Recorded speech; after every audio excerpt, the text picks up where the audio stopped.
wabarakatuh. Alhamdulillahirrabbilalamin. Wassalatu wassalamu ala asrafil anbiya'i wal mursalin wa ala alihi wa sahbihi ajma'in. Alhamdulillah, puji syukur kita kehadirat Allah atas berkat rahmatnya kita dapat berjumpa kembali. Anak-anak ibu, pada tema kali ini bab 5, masuklah kita ke pelajaran dengan judul Sumpah Pemuda dalam Bingkai Bhinneka Tunggal Ika. Adapun tujuan pembelajaran yang Ananda harus capai adalah yang pertama, memahami arti dan makna Sumpah Pemuda. Yang kedua, menjelaskan makna Sumpah Pemuda bagi bangsa Indonesia. Baiklah, kita akan membahas bagian yang pertama, yaitu arti dan makna Sumpah Pemuda dalam perjuangan memperebutkan kemerdekaan Republik Indonesia. Latar belakang terjadinya adanya Sumpah Pemuda ini pada waktu berdirinya Budi Utomo pada tahun 1908, kemudian dengan adanya Budi Utomo tersebut menjadi cikal bakal lahirnya organisasi-organisasi kepemudaan pada waktu itu.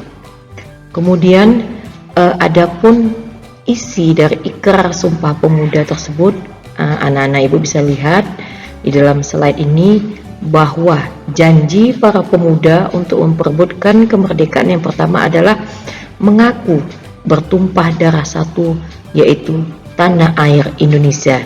Yang kedua, berbangsa yang satu, bangsa Indonesia. Yang ketiga, menjunjung bahasa persatuan, yaitu bahasa Indonesia. Karena dengan janji seperti ini, maka akan memupuk persatuan dan kesatuan yang ada di dalam organisasi-organisasi kepemudaan waktu itu.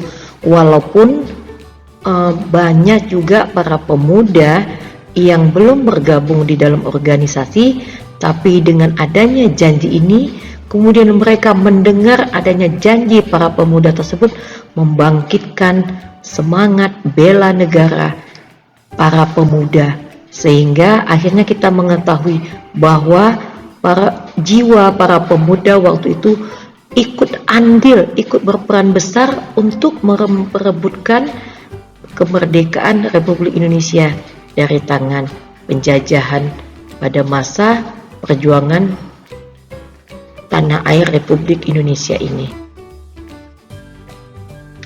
Pada tahun 1908 ditandai dengan berdirinya Budi Utomo.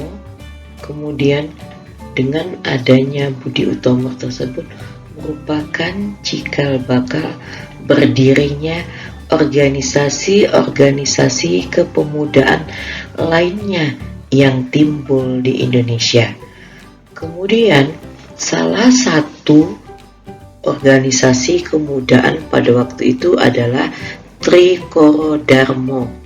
Trikoro Darmo ini didirikan oleh R. Satiman Wiryo Sanjoyo, dan organisasi ini kemudian berganti nama dengan Jongjapa.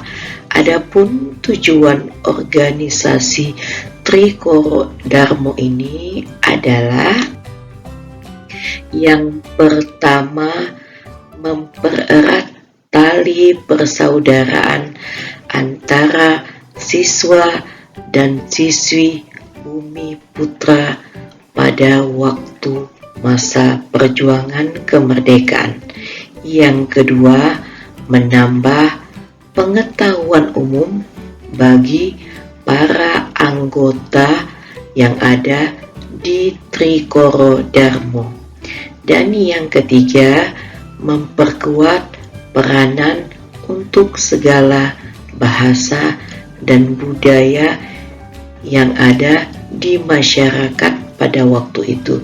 Jadi hanya 3 ini saja visi Trikoro-Darmo ataupun organisasi Jongjapa pada waktu itu.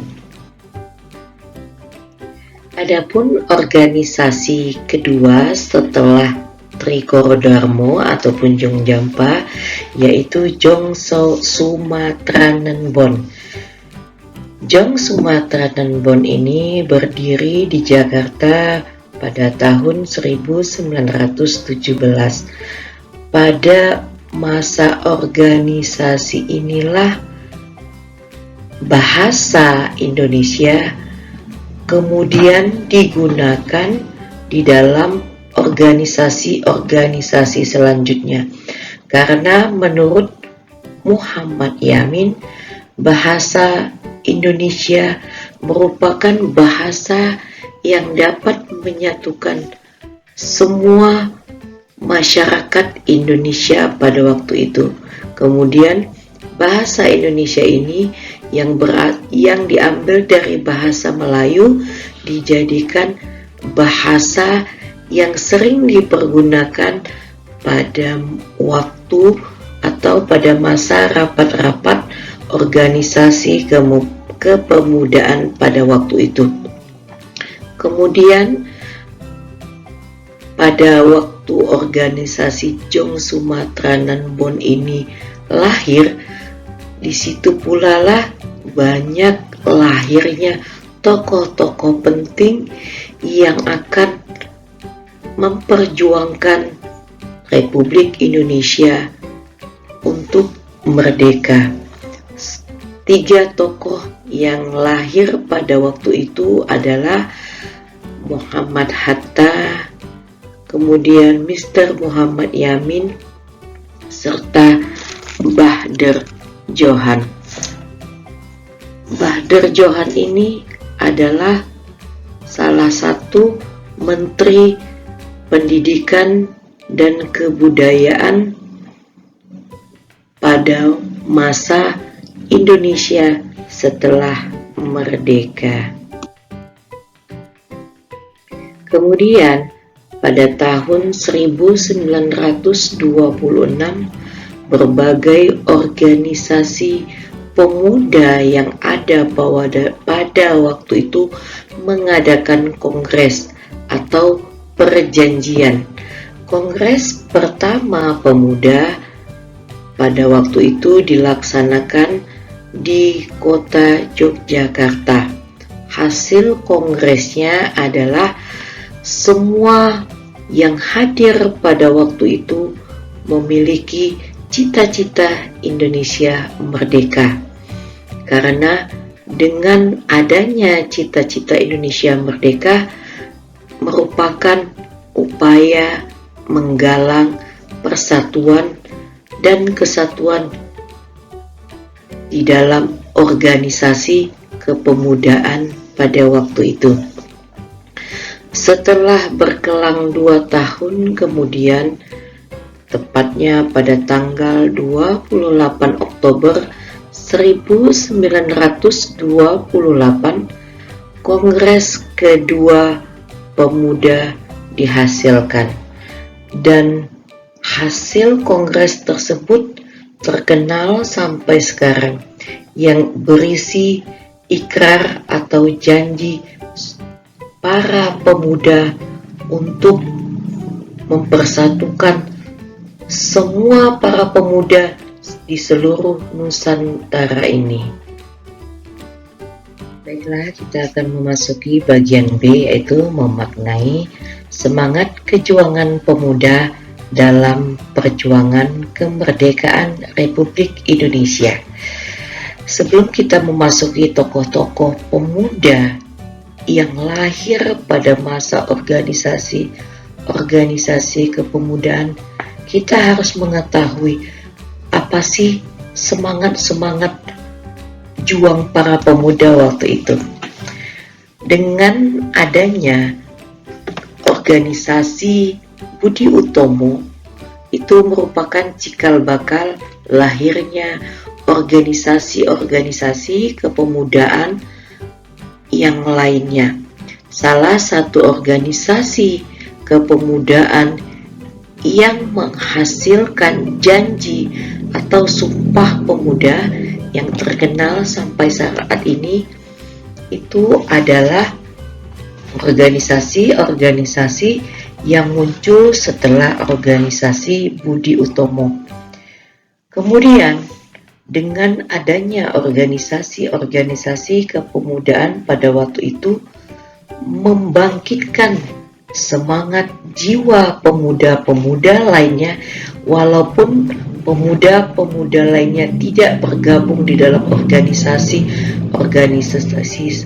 kepemudaan seperti Trikoro Darmo, Jong Selebes, Sumatera Non-Bon, ataupun organisasi-organisasi lainnya, tetapi di dalam dada dan jiwa para pemuda pada waktu itu timbul semangat perjuangan dan semangat persatuan. Maka dari hal tersebutlah yang menjadi cikal bakal perjuangan bangsa Indonesia untuk merebut kemerdekaan dari tangan penjajah. Pada masa organisasi-organisasi kepemudaan itu banyak lahirlah tokoh-tokoh pemuda yang sangat berjasa pada waktu itu, walaupun mereka berjuang dan akhirnya mereka wafat di usia muda. Salah satu tokoh yang ada di slide ini Ibu tampilkan seperti Wage Rudolf Supratman. Beliau sangat berjasa pada waktu itu di bidang kesenian.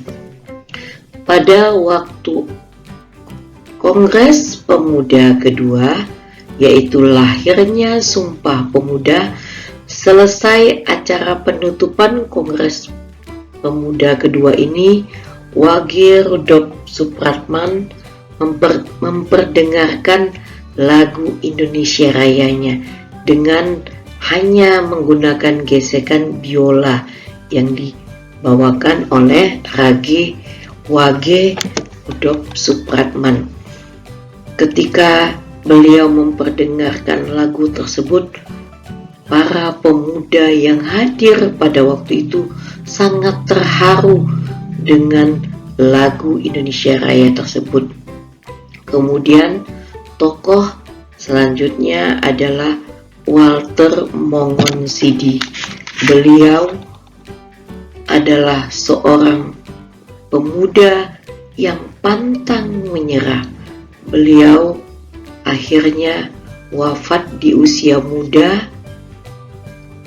yaitu pada waktu itu Belanda menembak mati beliau karena beliau seorang pemuda yang sangat berbahaya di mata Belanda pada waktu itu.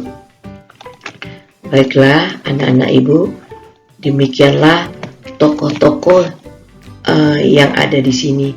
Kemudian masih banyak lagi tokoh-tokoh pemuda lainnya seperti Khairil Anwar, kemudian Ai Gusti Ngurah Rai, dan masih banyak nama tokoh-tokoh lain yang walaupun tidak ada di dalam daftar nama para pahlawan, tetapi para pemuda pada waktu itu sangat berjasa dan tidak pantang menyerah.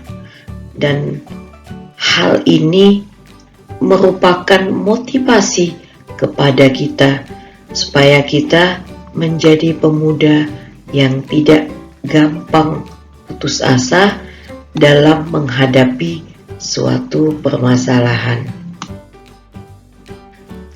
Baiklah Nah Ibu, slide yang terakhir tadi menunjukkan selesailah pembelajaran materi kita bab tentang Sumpah Pemuda. Di akhir slide ini ada Ibu memberikan latihan, yaitu silakan Ananda menuliskannya di dalam buku tulis PPKN. Kemudian Ananda menjawabnya dengan tulisan yang rapi. Terima kasih atas perhatian Ananda, dan Ibu akhiri dengan ucapan Assalamualaikum warahmatullahi wabarakatuh.